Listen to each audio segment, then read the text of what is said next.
Yo tout le monde, c'est Serge, j'espère que vous allez bien, moi ça va super bien. Alors aujourd'hui on se retrouve pour la 10e vidéo de ma chaîne, donc elle va être assez spéciale car on va parler d'armes, mais cette fois-ci de véhicules et même de chars. Donc on va parler du char lourd 2C, alias FCM 2C. Donc c'est un char français qui était destiné pour l'armée de terre française. Il était donc prévu pour la fin de la Première Guerre mondiale si elle avait duré. Les chars 2C ont servi pendant la bataille de France en 1940. Pour la fiche technique donc, du char 2C, rien de bien compliqué, le char donc, fut conçu en 1921, 10 unités furent produites, chaque véhicule avait un équipage de 12 personnels. La longueur du char faisait 10 mètres,27 cm, la largeur 3 mètres de large, la hauteur 3 mètres 8, donc presque 4 mètres de haut.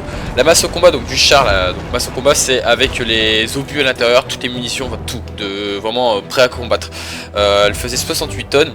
Le blindage était de 45 à 22 mm, donc 45 à l'avant je pense, et 22 pour la tourelle ou peut-être pour l'arrière. Reste à voir.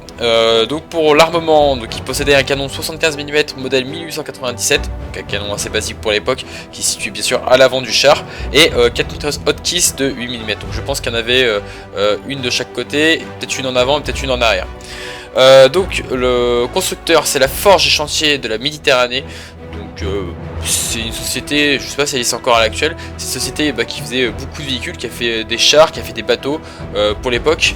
On va revenir dessus plus tard. Et donc pour tout ce qui est donc moteur et puissance, donc ça utilise des moteurs Maybach. Je sais pas si je le dis bien. Pour la puissance, c'est 2 fois 250 chevaux levés. Je sais plus ce que c'est CV, parce qu'il y a des chevaux fiscaux et chevaux. Bon, en tout cas, j'ai fait petit calcul. Ça fait l'équivalent de 2 fois 1245 chevaux fiscaux. En gros, je vais vous montrer. Moi, j'ai une Fiat Punto. La Fiat Punto fait 75 chevaux fiscaux. Donc le véhicule fait presque 40 fois la puissance de ma Fiat Punto. Pour l'époque c'est pas mal. La vitesse donc, du véhicule, bien sûr, donc le véhicule fait 68 tonnes, il est très lourd, donc forcément il est très lent. La vitesse du véhicule sur route est seulement de 12 km/h, donc hors route, donc, sur des terrains en pente, sur un champ de bataille, le véhicule va sûrement aller à 6 ou 8 km/h.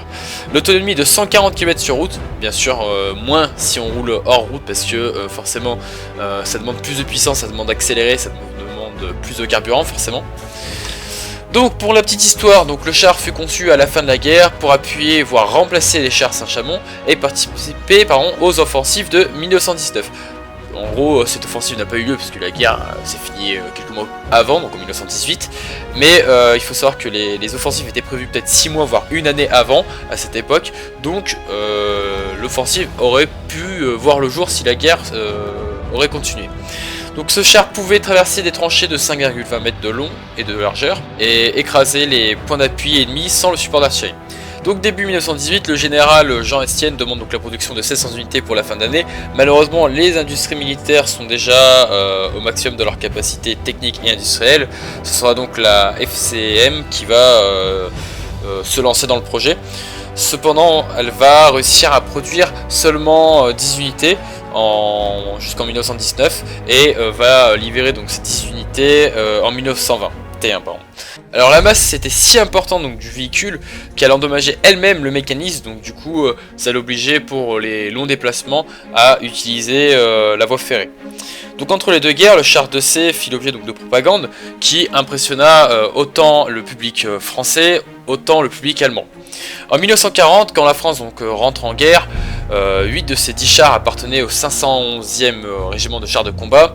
Ce dernier donc à cette époque et à cette période se retrouve dissous et les chars sont regroupés au 51 bataillon de chars dirigé par le commandant Fournet.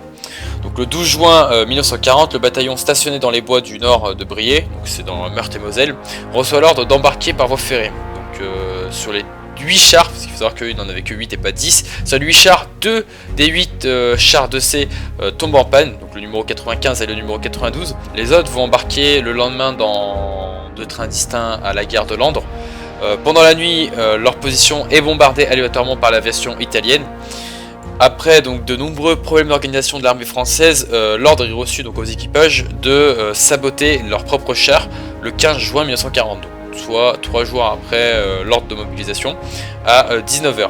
Alors il faut savoir que sur ces 6 chars qui vont être sabotés, l'un d'entre eux va se retrouver avec la charge défectueuse et ne va pas exploser. C'est donc le char numéro 99. Le char va être laissé à l'abandon et le 10e Panzer Regiment de la 8e Panzer Division, c'est un régiment de chars dans une division de chars allemande, va le capturer, le renvoyer en Allemagne pour analyse près de Berlin. Une fameuse rumeur circulerait comme quoi les soviétiques à la fin de la guerre auraient capturé le char numéro 99 à Berlin et l'auraient renvoyé à leur tour en URSS pour analyse. Donc sur les 10 chars, donc chars de C, chacun avait son propre nom et son propre numéro. Donc le premier s'appelait le numéro 90 Poitou, le deuxième numéro 91 Provence, le troisième 92 Picardie, le quatrième 93 Alsace, le cinquième 94 Bretagne, le sixième 95 Touraine, le 7e 96 Anjou, le 8e 97 Normandie, et puis à partir de 1939 l'appellation Lorraine. Le 9e est le numéro 98 qui se nomme Berry, et le dernier était donc le numéro 99 qui se nomma Champagne. Donc on arrive à la fin de cette petite vidéo, donc si elle vous a plu, n'hésitez pas à mettre un petit like, à vous abonner, à laisser un commentaire pour que j'ai vos retours, savoir si c'est une bonne chose d'intégrer des vidéos de type véhicule avec les autres vidéos de type armes, et puis ça me permet de savoir en fait les points positifs et les points négatifs, ce qu'il y a à arranger, ce qui vous a plu, ce qui vous a déplu, enfin voilà, que j'ai un petit aperçu de ce que vous en pensez.